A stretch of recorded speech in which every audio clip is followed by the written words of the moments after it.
Oi, pessoal! Está começando mais um episódio do Falando de Saneamento e hoje com um tema super importante, que é como garantir o saneamento básico para as áreas vulneráveis do Brasil. Eu sou Rafaela Martinez, jornalista, e comigo aqui sempre a presidente executiva do Instituto Trata Brasil, Luana Preto. Tudo bem, Luana? Bora falar de saneamento? Olá, tudo ótimo, Rafa? Hoje conosco a gente tem uma convidada muito especial. O nome dela é Ana Luísa Bezerra, empreendedora ambiental brasileira, Forbes Under 30 e fundadora da Sustainable Development and Water for All. Nossa, que chique, hein, Ana? Um prazer ter você aqui com a gente, né? Além das boas-vindas, eu gostaria de te pedir, enquanto mulher, jovem, empreendedora, que contasse pra gente, né, os nossos ouvintes, telespectadores, como surgiu essa sua veia empreendedora, né? E sobretudo, sobre saneamento básico, que muitas vezes a gente vê o déficit que tem e a falta de interesse das pessoas no tema saneamento básico. Então é uma honra te ter aqui com a gente e estou muito curiosa para ouvir, né, um pouquinho da tua história. Estamos. Primeiro eu agradecer essa oportunidade de estar aqui. A gente sempre acompanha o trabalho do Instituto Trata Brasil, então é uma imensa honra poder participar do podcast. Obrigada, Rafa, obrigada, Luana. E contando um pouquinho da minha jornada, primeiro, eu sou do Nordeste, eu sou de Salvador, então ter essa relação com saneamento, com água, é algo que a gente já vivencia indiretamente pelas questões que a gente já mais que sabe, né, dos índices que a gente tem no Nordeste. E segundo, que eu sempre tive o sonho de ser cientista, na verdade, não empreendedora. E quando eu tinha 15 anos, então minha jornada aí já tem um tempinho, eu tenho 11 anos, eu tô com 26 hoje. Quando eu tinha 15 anos, uma série de coisas aconteceram que me levaram a esse caminho. O primeiro foi a leitura do livro de Graciliano Ramos, que é Vidas Secas. E isso me remeteu a uma curiosidade extrema pela questão da seca no semiárido. E seca, logicamente, remete à falta de acesso à água de qualidade, a saneamento. E um outro fator foi o Prêmio Jovem Cientista do CNPq. Esse ano que eu tinha 15 anos, especificamente, era o ano de 2013, o Ano Internacional pela Cooperação da Água. Então, os temas para essa proposta tinham que ser sobre água. E aí eu uni aquela curiosidade que eu tive por conta do livro para resolver aquele problema, propondo uma solução para esse prêmio. E aí eu desenvolvi uma tecnologia que usa a luz do sol para deixar a água de melhor qualidade para a região do semiárido, que é a tecnologia do Aqualuz, que faz o processo, tecnicamente explicando, de desinfecção solar da água. Que legal. Nossa, demais, né? Mas eu não ganhei o prêmio Jovem Cientista. Mas ganhou muito mais. E tudo que você desenvolveu ali pensando sobre esse assunto, né? Com certeza te trouxe até aqui. Sim. Ana, você falou, né, que essa leitura, né, te despertou alguma coisa ali, né? Guiou essa sua jornada. Tem uma pergunta bem clássica que a gente faz aqui no podcast, que é: qual é a sua primeira lembrança com a água? É essa específica ou não? Já mais novinha, você tem alguma lembrança que impactou e com certeza te conduziu por esse caminho? Mais novinha, porque meu pai, ele é surfista como hobby. O hobby dele era surf, sempre foi surf. Então, desde criança eu sempre acompanhei, apesar dele não me estimular tanto assim para o surf por conta dos riscos que tem, e minhas tentativas foram frustradas de aprender a surfar. Mas a memória que mais me remete à água sempre é praia. Sempre foi essa como eu cresci cercada de praias. Legal. Bom, então agora que já quebramos o clima, Ana não virou surfista, mas virou cientista e empreendedora, né? É cientista, sim, com todo o trabalho que você desenvolve, né, Ana? E a gente tem um tema muito importante, é um prazer ter você aqui com a gente para falar sobre ele, que é um assunto fundamental, né, Luana? Como garantir o saneamento básico para as áreas vulneráveis do Brasil. E como esse é um daqueles episódios que você, ouvinte, pode pegar, compartilhar com todo mundo que você conhece, é um assunto que precisa ser falado, acho importante a gente começar do começo. Então, Luana, eu queria que você falasse, pode parecer simples pra gente que lida com isso, né, já há algum tempo, mas para o público geral, o que é saneamento básico? Bom, saneamento básico, ele consiste em 4 vertentes, né? Ou seja, o acesso à água potável, o acesso à coleta e tratamento dos esgotos, o acesso à coleta e tratamento dos resíduos sólidos, ou seja, do lixo, né? E a correta drenagem das águas pluviais. O Trata Brasil, ele trabalha mais especificamente com o fomento ao acesso à água e à coleta e tratamento de esgoto, e por isso muitas vezes a gente acaba focando nessas 2 vertentes aí do saneamento básico. Perfeito. E isso é muito importante até em um país como o Brasil, né? A gente tem 85% da população vivendo nas cidades, ao mesmo tempo em que agora o último censo do IBGE apontou que mais ou menos 16 milhões de pessoas vivem em favelas e assentamentos irregulares. Eu queria começar a nossa conversa aqui, efetivamente, né, no nosso tema, querendo falar sobre esse problema social, que é a falta de moradia adequada, né? O planejamento, o crescimento urbano sem o planejamento adequado, explica um pouquinho, né, esse problema do saneamento, Luana? Sem dúvida, né? A gente vê as cidades crescendo, a população migrando muitas vezes de áreas rurais para áreas urbanas, de cidades menores para grandes centros.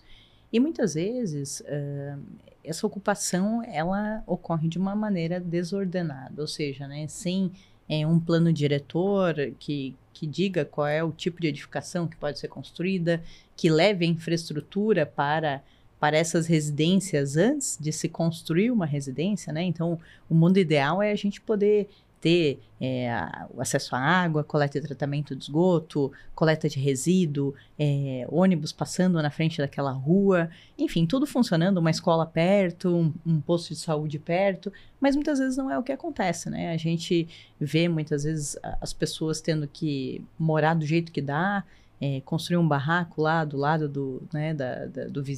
da família, enfim, e essas ocupações irregulares vão acontecendo numa velocidade muitas vezes muito maior do que a velocidade de chegada da infraestrutura. E por isso que a gente tem aí uma série de problemas sociais, né, que impactam o desenvolvimento econômico e social da população, muitas vezes, que mais precisa.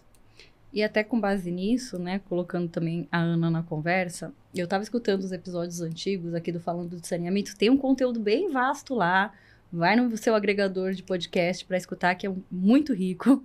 E no episódio 6, a especialista em saneamento Deise Coelho, ela fala uma coisa super interessante, que não dá mais para a gente pensar que existem 2 cidades, uma informal e uma formal. É tudo uma cidade só.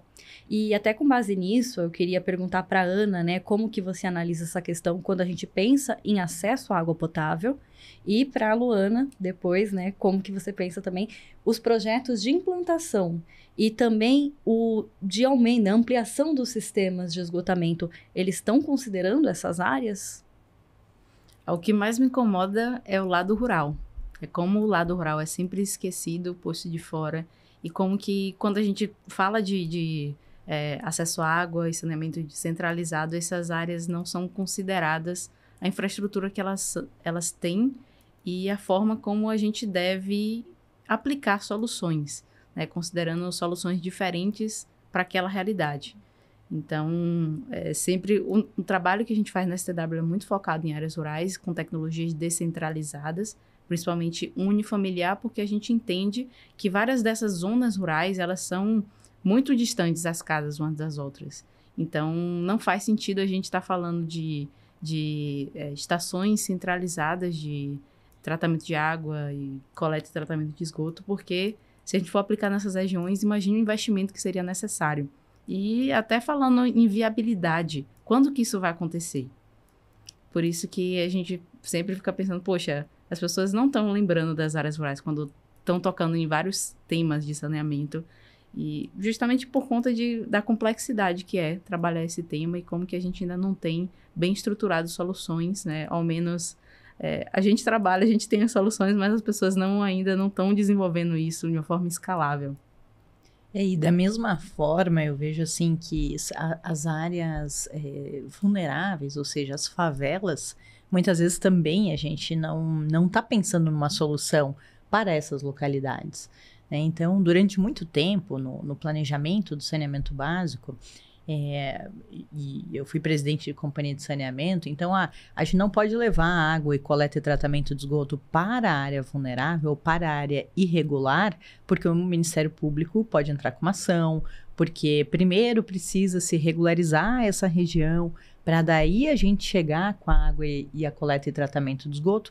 Só que essa população, ela está vivendo lá e de algum jeito ela está tendo acesso à água, né? Então, por que não buscar uma forma de levar água de qualidade? Porque se ela está buscando por meio de um gato, de uma água de poço, muitas vezes a água está contaminada e isso vai trazer mais e mais problemas de saúde para aquela família, né? E acho que aí a gente tem uma virada de chave com o Marco Legal de Saneamento Básico, que hoje, se a gente tem um plano de regularização fundiária para essas localidades, a gente consegue, então, prever, né, o acesso à água e a coleta e tratamento de esgoto nessas localidades.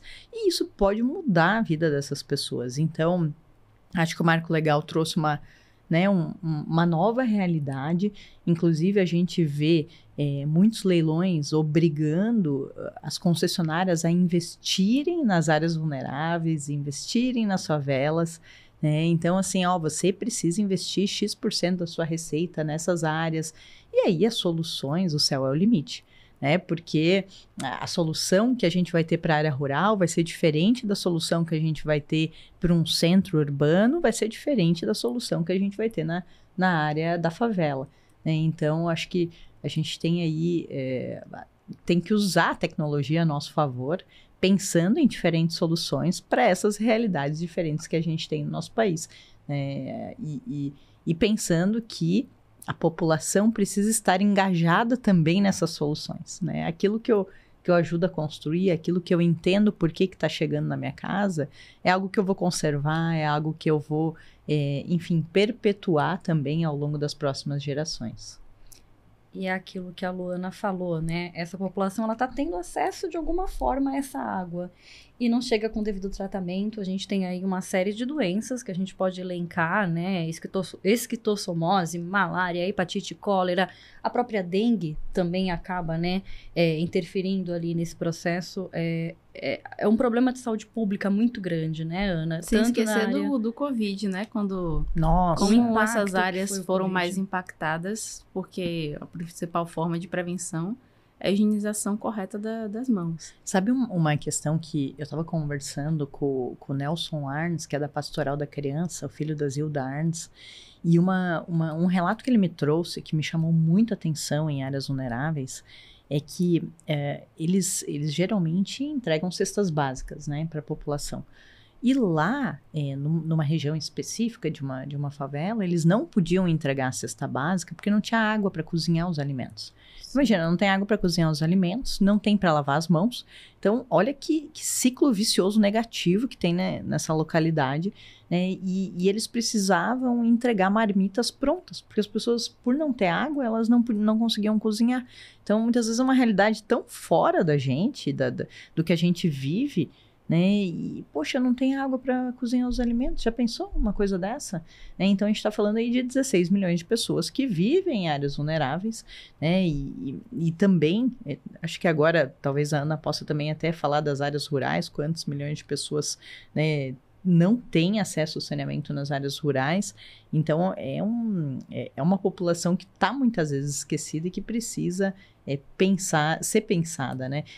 Falando um pouquinho das doenças, né? A gente teve no último censo divulgado agora pelo IBGE, são 191 mil internações por doenças de veiculação hídrica e 2.300 mortes.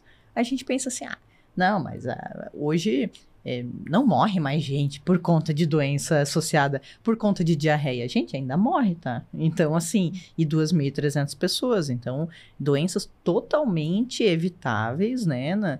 Em plenos, né, realidade em que a gente está falando de inteligência artificial, em que a gente está falando de cidades inteligentes. Então, acho que a gente tem mais domicílios com acesso à internet do que a água. Isso é um absurdo. Sabe quando eu fiquei sabendo desse dado?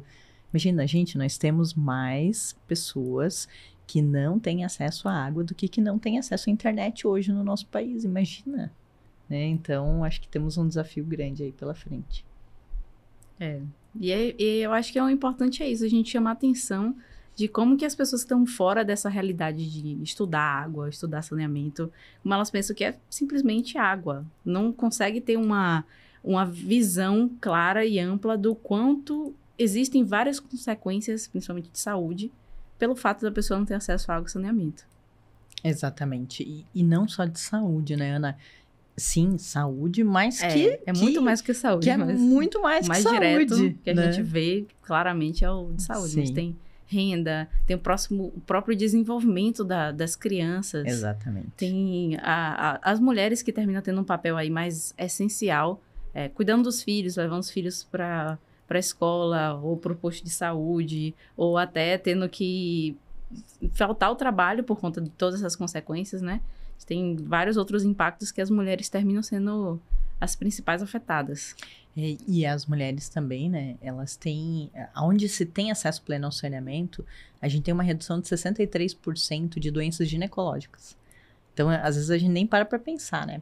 Pensa aquela menina no seu período menstrual que não tem água para fazer sua higiene íntima, tem muito mais doença ginecológica do que uma menina que tem água 24 horas por dia, que pode ir para a escola, porque, né, tá com a sua higiene em dia. Então, a gente impacta em todo o futuro e desenvolvimento dessa não é só ter acesso ao absorvente, né? Tem algo além a isso. Ixi, que é o básico.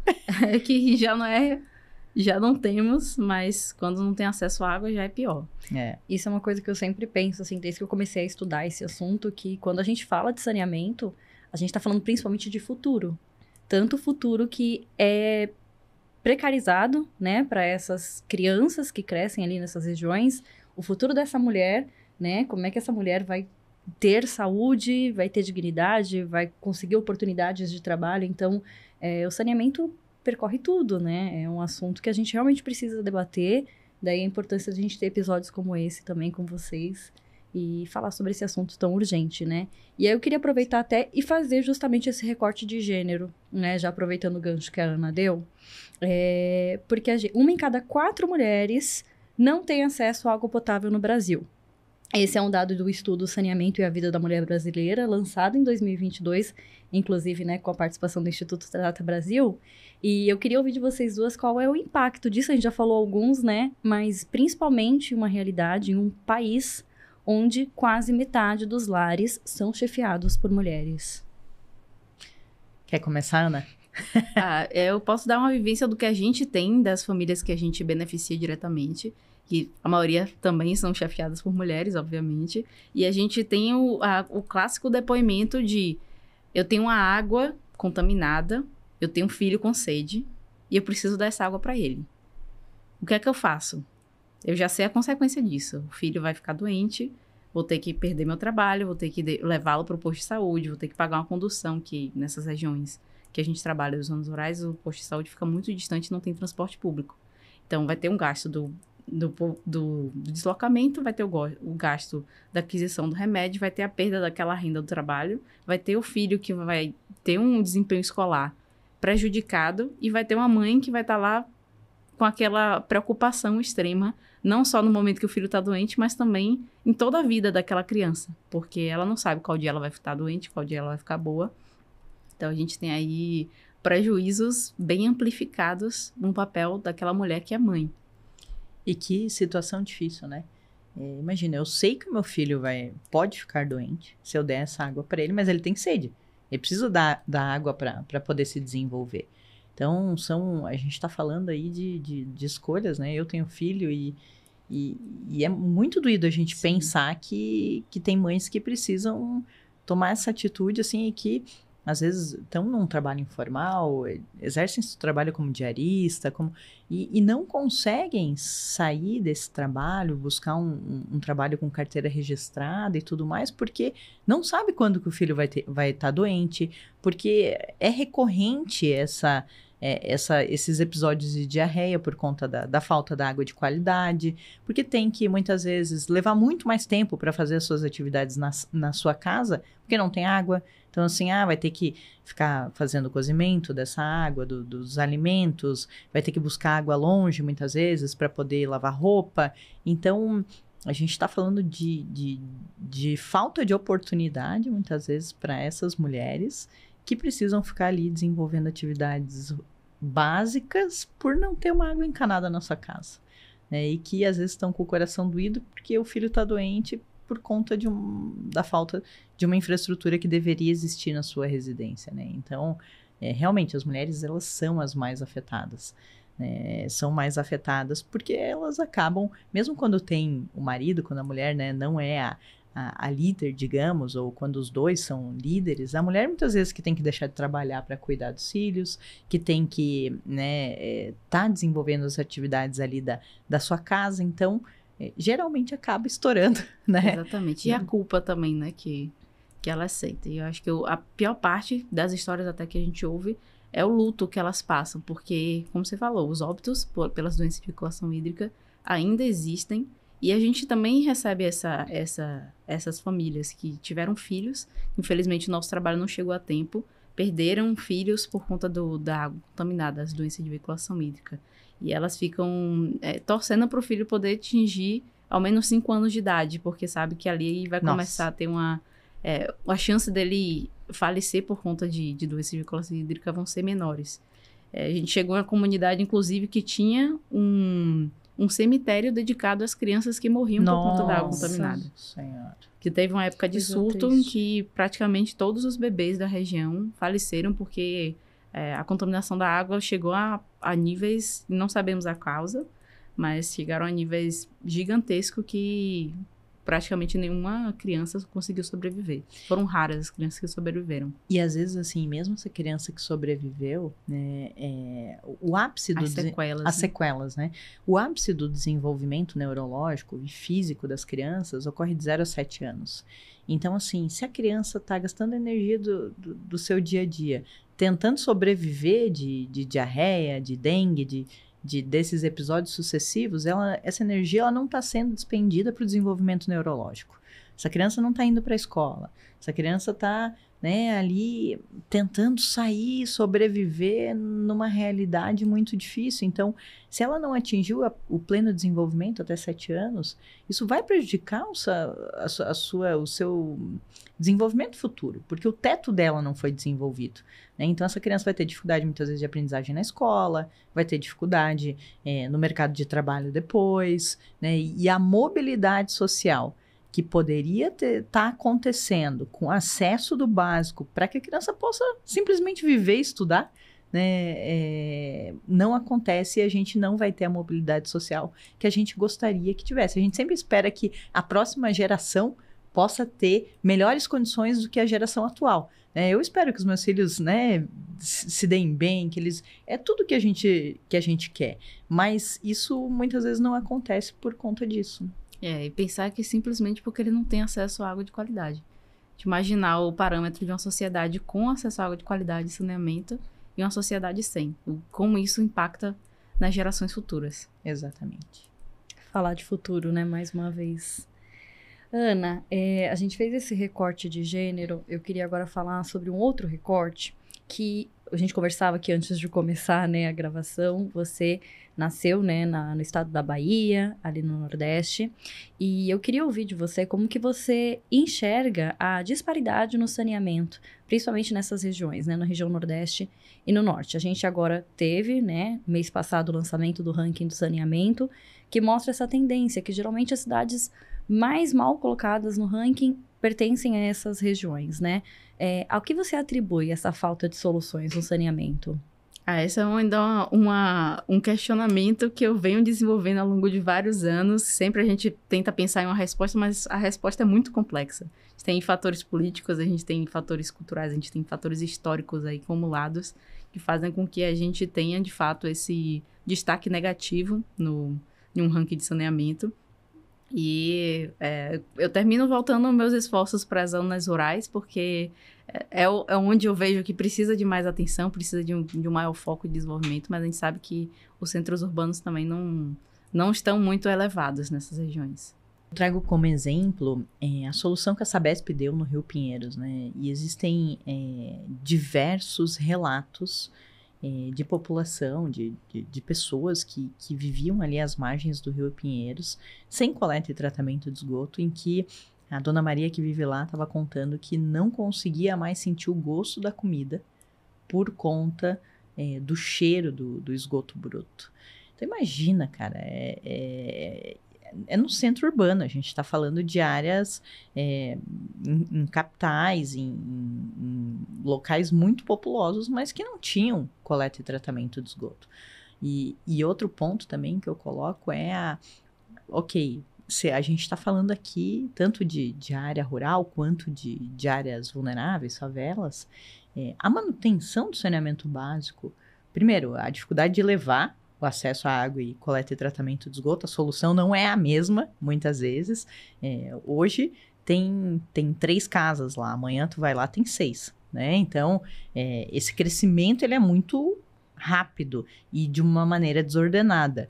Então, como tu leva o acesso ao saneamento e depois, como é que faz manutenção disso, né? Porque vai ter problema de rompimento de tubulação de rede de água, vai ter problema de rompimento de tubulação de rede de esgoto.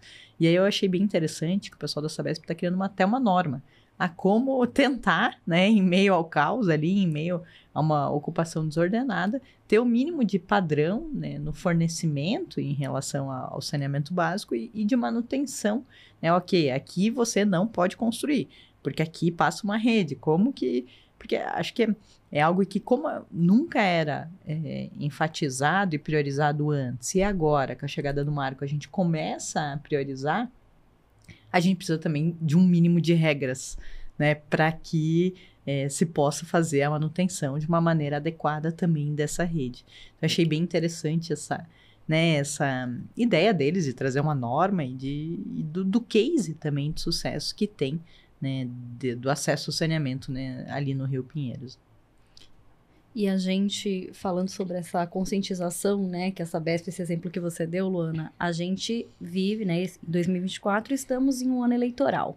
Então, quão importante é que a população esteja antenada nesse assunto, se envolva, né, que o saneamento realmente esteja em pauta agora para 2024, Ana? A perspectiva que logo me vem à mente quando a gente fala de política e água, e, de novo, as zonas rurais, é como a água termina sendo a moeda de troca em muitas dessas regiões. Como a gente vê aquilo que a gente estudava em história décadas atrás, foto de cabresto, como isso ainda acontece nessas regiões, como os políticos utilizam, por exemplo, carro-pipa, doação de carro-pipa. Que não é tratar a causa, né? É falar da consequência. Isso. E como esses políticos, o objetivo deles é que as populações continuem sem acesso à água de qualidade e dependam deles. E dependam deles, porque senão eles vão perder o poder de compra de votos que eles têm. Uhum. E a população fica, de novo, uma situação vulnerável e termina gostando dos políticos que levam água para eles, sem saber que aquilo dali está sendo ruim, não está sendo bom. Sim. Eu acho que a gente tem um grande desafio aí pela frente num ano eleitoral, né? Primeiro, que o saneamento esteja na pauta, né? A gente precisa exigir o acesso à água e não uma solução paliativa como um carro-pipa. Um tapa-buraco. Né? Não um tapa-buraco. A gente precisa ter água encanada, a gente precisa ter poço, a gente precisa ter água tratada na nossa casa. E nós, como cidadãos, precisamos, enfim, entender. A pessoa que eu estou voltando, ela defende a causa do saneamento básico, tem uma priorização em relação a esse tema, quando? Métricas, metas palpáveis, né? A quantos por cento? Eficientes, exatamente. Hoje a gente está em tantos por cento de acesso à água, tantos por cento de coleta e tratamento de esgoto. Para quanto a gente vai? A gente sabe que o saneamento, ele dá resultado no médio e no longo prazo. E por isso, muitas vezes, os políticos não querem priorizar esse tema. Porque... Não é interesse, né? Exatamente. Para 4 anos só. Eu vou começar um projeto, depois eu tenho licenciamento ambiental, depois eu tenho a obra, para daí levar o acesso. Então, é algo que o resultado vai acontecer em 5, 6 anos, muitas vezes, ou 4 anos, enfim. Mas, às vezes, é algo que se planta agora para se colher no próximo governo. E aí, acho que o grande ponto é, a gente não pode pensar no saneamento básico como uma política de governo, governo A, governo B, governo C. A gente precisa pensar numa política de Estado, uma política que leva desenvolvimento econômico e social para as pessoas. E acho que esse é o nosso papel como cidadão, saber que é um direito constitucional nosso, que eu tenho um filho que está morrendo pela falta do acesso à água, não é normal. Tá vendo meu filho sempre doente por conta disso? Primeiro, saber que muitas vezes ele tá doente por conta disso. Às vezes, nesse teu caso, Ana, que tu citou, ela sabia que era por conta disso, mas tem vários casos que não sabem. Que a mãe nem sabe. Também encontramos essa realidade. Essa criança nasceu assim. Coitada da criança. Tá sempre doente por conta da água de má qualidade ou do contato com o esgoto bruto. E tá achando que é problema da criança, entendeu? Então, eu acho que a gente tem um grande desafio que é conscientizar as pessoas, né, de que elas têm esse acesso, que ele não pode ser paliativo, que ele precisa ser definitivo, que demora, que é algo que é realmente de médio e longo prazo, mas que a ação precisa ser tomada hoje, porque senão a gente não vai colher esses resultados nunca, né? E aí a gente vai ficar sempre falando de caminhão-pipa, vindo com uma água que a gente não sabe de onde, né? Qual é a qualidade dessa água que está sendo entregue muitas vezes, e falando aí, né, de troca de votos, muitas vezes, por conta do básico, que é o acesso à água. Bom, então, já que você falou do básico, Luana, eu queria chamar o nosso primeiro quadro, que é o Bem Básico.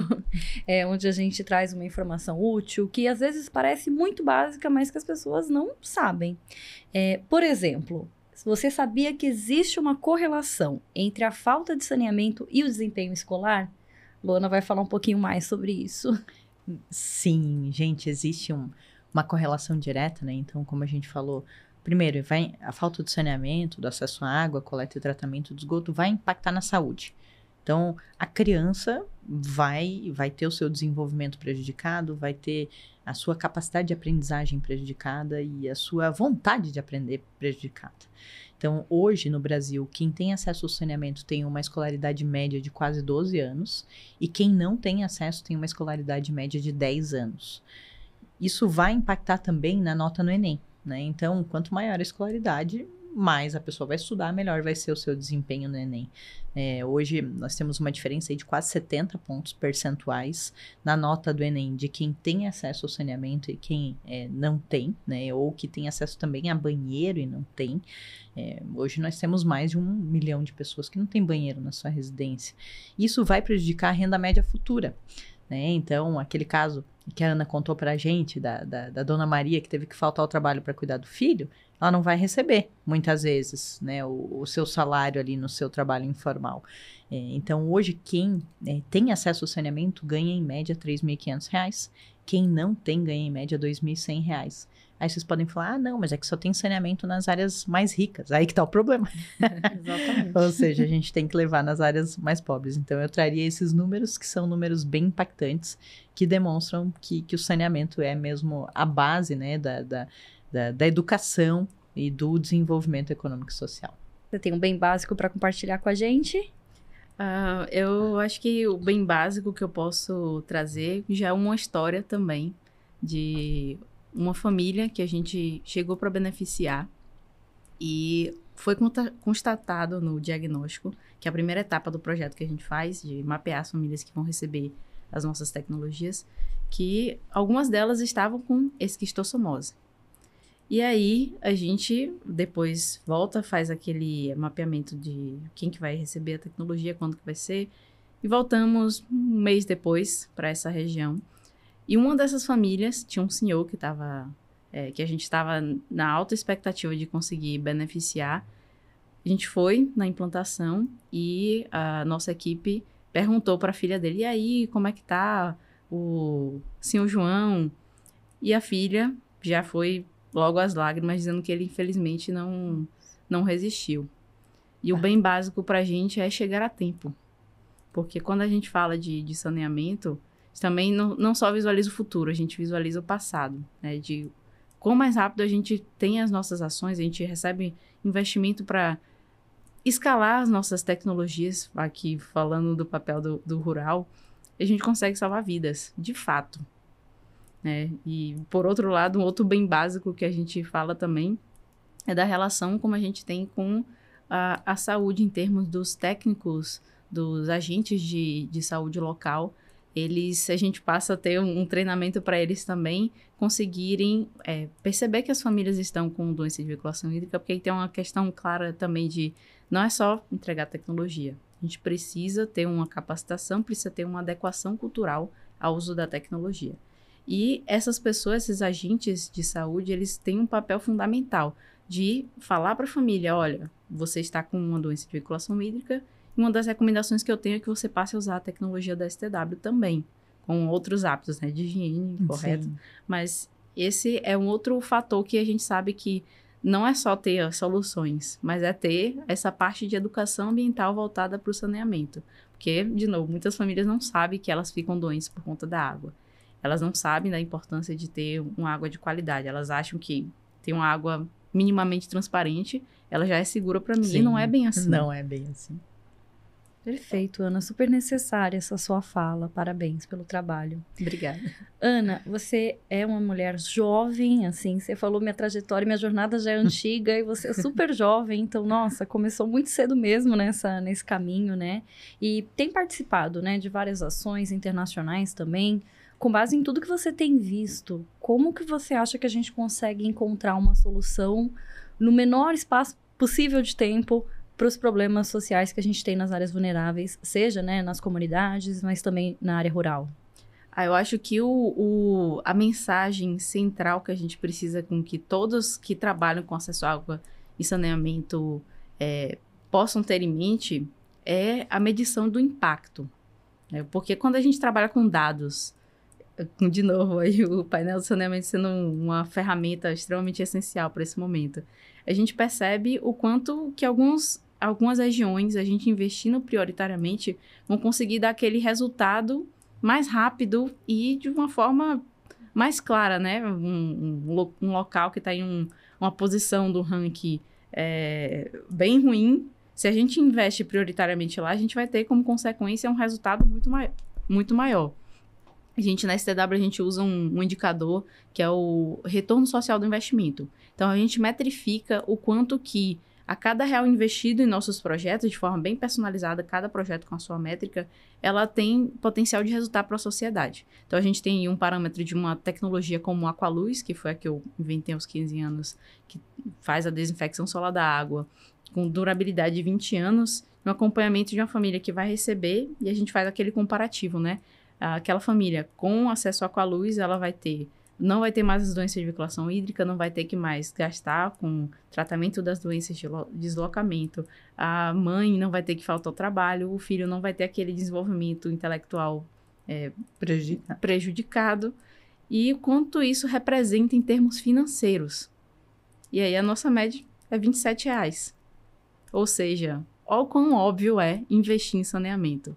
Olha o quanto a gente tem que fazer com que as pessoas tenham essa percepção, essa clareza. Que não é só algo que você vai priorizar para investir, que vai ter uma consequência daqui a anos, mas você tem que entender os dados por trás disso. Quando a gente entende os dados, a gente tem essa percepção mais óbvia de que investimento... E a gente traz o senso de urgência, né, Ana? Exatamente. Legal. Olha o quanto a gente poderia estar economizando se o saneamento fosse uma pauta principal. Exatamente. Bom, a gente está se encaminhando para o final da nossa conversa e aqui a gente vai correr o risco de ser um pouco redundante, mas eu queria falar de futuro, né? Já existem movimentações para mudar essa realidade de quem precisa. Tenho aqui 2 representantes dessas soluções, inclusive o Trata Brasil, com todo o trabalho de informação, mapeamento, ranking, o seu trabalho também, Luana, indo até essas pessoas, levando soluções, esse trabalho ambiental que vocês fazem também. Mas eu queria perguntar como que a pessoa, o cidadão comum, que está escutando aqui a gente agora, pode contribuir nessa luta para mudar a realidade, para ajudar a levar saneamento para essas regiões. Bom, primeiro, eu acho que nós, como cidadãos, a gente precisa entender a realidade do local na qual a gente vive, né? Então, como é que estão os dados de saneamento na minha cidade? Eu sei se tem coleta e tratamento de esgoto na frente da minha casa. Se não tem, buscar essa informação, né? Então, qual é a previsão de quando vai chegar o saneamento básico aqui onde eu estou vivendo. Então, eu acho que a partir daí, se cada um buscar essa informação, se cada um exigir do seu candidato, do seu governante, o acesso ao saneamento, a gente vai mudar essa realidade. Hoje, muitas vezes, a gente exige o acesso à internet, mas a gente não exige o acesso à água. E aí vem muito do que a Ana estava falando, dessa mudança de conscientização, essa mudança, né, de ensinar a importância do acesso ao saneamento, de ensinar que não é porque a água está transparente, que ela é de qualidade, de ensinar que o filho está doente porque não tem acesso ao saneamento. Então, entendo que a mudança vai vir, né, com essa conscientização. Acredito muito no trabalho com as crianças também. Acho que elas são, né, uma ferramenta de transformação do nosso futuro e acredito que se cada cidadão exigir o saneamento, denunciar quando vê algum problema, né, exigir na associação de moradores, do vereador, do prefeito, ir no Ministério Público, exigir que um plano estruturado exista, acompanhar a execução desse plano, a gente vai pensar num futuro melhor. Acho que a Luana falou tudo e eu queria pegar especificamente no tema das crianças, porque a gente também tem uma metodologia voltada para educar as crianças, a gente tem separado a parte da educação ambiental para os adultos e para as crianças, e a gente percebeu o quanto isso traz resultados positivos, porque elas terminam sendo praticamente embaixadoras da água. Elas se sentem tão proprietárias daquele tema que são elas que cobram dos pais o uso da tecnologia, do Aqualuz ou das outras tecnologias que a gente trabalha. E a gente percebe que nas áreas, depois que a gente começou a fazer esse trabalho mais forte com a educação ambiental para as crianças, a gente tem um resultado de uso, de taxas de uso e taxas até de impacto na redução das doenças de veiculação hídrica muito maior. Sim. Então, as crianças também são extremamente fundamentais. Porque é incrível, né? Como às vezes o adulto não dá atenção, não dá importância, mas as crianças entendem, têm uma percepção muito maior do impacto que é ter acesso à água de qualidade e saneamento e terminam cobrando dos adultos. Excelente, né? Muito bom. Bom, então, para a gente encerrar o nosso último quadro falando de saneamento, onde a gente indica algum conteúdo, né, adicional para quem nos acompanhou até aqui sobre o tema que a gente conversou.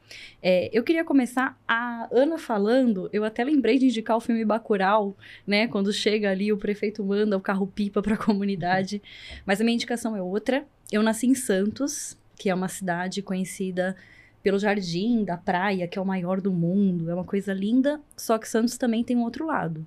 E ela abriga a maior favela em palafitas do Brasil, que é o Dique da Vila Gilda, uma região que eu pude conhecer muito de perto, dei aula lá por algum tempo. E como a gente fez um recorte de raça aqui no nosso programa, eu acho importante também que quando a gente fala de desigualdade no Brasil, existe um recorte, a gente fez um recorte de gênero, mas existe um recorte de raça também, né? E aí eu queria indicar o filme Mulheres da Maré, Qual a Cor das Palafitas. É o filme que foi produzido pela Thaís Helena de Carvalho. Ela é uma moradora do Dique da Vila Gilda, ela nasceu lá, mora lá até hoje, e ela se formou em serviço social na Universidade Federal de São Paulo. Então esse filme ele fez parte do TCC dela, inclusive ele foi apresentado nas palafitas, né? Ela conseguiu fazer uma mobilização para que a banca fosse até lá, né? Para esse filme ser exibido. E conta um pouco das vulnerabilidades, mas também das potências dessas mulheres negras que moram e atuam, né, militam ali naquela região tão carente de investimentos, né, onde realmente o problema do saneamento ele é muito forte. Então eu indico o filme da Thaís, ele está disponível no canal dela no YouTube, Thaís Helena de Carvalho, Mulheres da Maré, Qual a Cor das Palafitas. Legal. Bom, eu vou falar do painel saneamento, né, que é o site do Instituto Trata Brasil. O painel está atualizado com os dados do novo censo do IBGE, então www.painelsaneamento.com.br. Entre lá, digite o nome da sua cidade e descubra como está o saneamento básico, como está o índice de escolaridade média com e sem saneamento, renda média com e sem saneamento, e você pode ter aí muitas surpresas, né? Eu ia falar do painel de saneamento também, porque é uma ferramenta que a gente termina usando praticamente todos os dias no STW para consulta. E como eu estava conversando com a Rafa um pouco antes da vulnerabilidade das praias, porque isso foi uma questão que na minha no meu desenvolvimento, né, tanto na infância como na adolescência, foi muito presente por estar em uma região, eu morava de frente à praia e sabia que aquela praia não era própria pro banho. Eu acho que pesquisar, dar uma dica que eu posso dar de complemento é para as pessoas pesquisarem a vulnerabilidade das praias que elas costumam ir. E entenderem que muitas vezes a praia é poluída por conta da falta da coleta e tratamento do esgoto. Exatamente. Até, inclusive, né, quando eu frequentava o Dique da Vila Gilda, eles falavam muito isso, né? O que acontece aqui na maré vai lá pra praia. E só aí que as pessoas percebem o que é o problema de saneamento, né? O impacto de quem mora longe da praia, quem mora na Santos lado B, né? Constantemente eu ia andar de stand-up com meu pai na praia da Ribeira, que é uma região periférica que eu morava em Salvador. E a gente não queria tocar na água, porque via praticamente o esgoto ali. Então, isso sempre foi algo muito presente antes até de eu entender que eu queria trabalhar com saneamento. Legal. Perfeito. Bom, é isso, gente. Eu gostaria de agradecer a Rafa, a Ana. Foi maravilhoso, Ana, te conhecer. Uma pessoa... recíproca. Uma pessoa fantástica, empreendedora, jovem, mulher, né, que está com a causa do saneamento básico aí. Eu entendo que se a gente veio nesse mundo é para fazer a diferença e tornar ele melhor. Com certeza. Né? E tenho certeza que tu tá fazendo isso com o teu trabalho. Então, parabéns. Que a gente possa ter mais Anas por aí, né? E conte com o Trata Brasil para o fornecimento de dados, informação, conhecimento, que juntos a gente possa conseguir, quem sabe daqui a um tempo, voltar aqui e ver, né, que muitas regiões, em muitas regiões ainda deu tempo. Acho que aquela tua fala ali foi fantástica. A gente precisa correr, né? Porque pode ter alguma localidade em que já não deu tempo. Então, acho que o saneamento é para ontem, né? Sim, com certeza. Muito obrigada.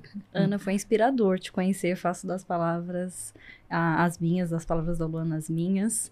Obrigada pela sua participação. E você que está nos ouvindo ou nos acompanhando pelo canal do Trata Brasil, a gente tem um encontro mensal. Se você gostou da nossa conversa, curta, compartilhe nas suas redes sociais. Vamos conversar sobre saneamento, vamos cobrar as autoridades sobre saneamento nesse ano eleitoral. É um assunto, como a gente falou aqui, de extrema importância, né? Então é isso. Até o próximo episódio. A gente espera você e até a próxima.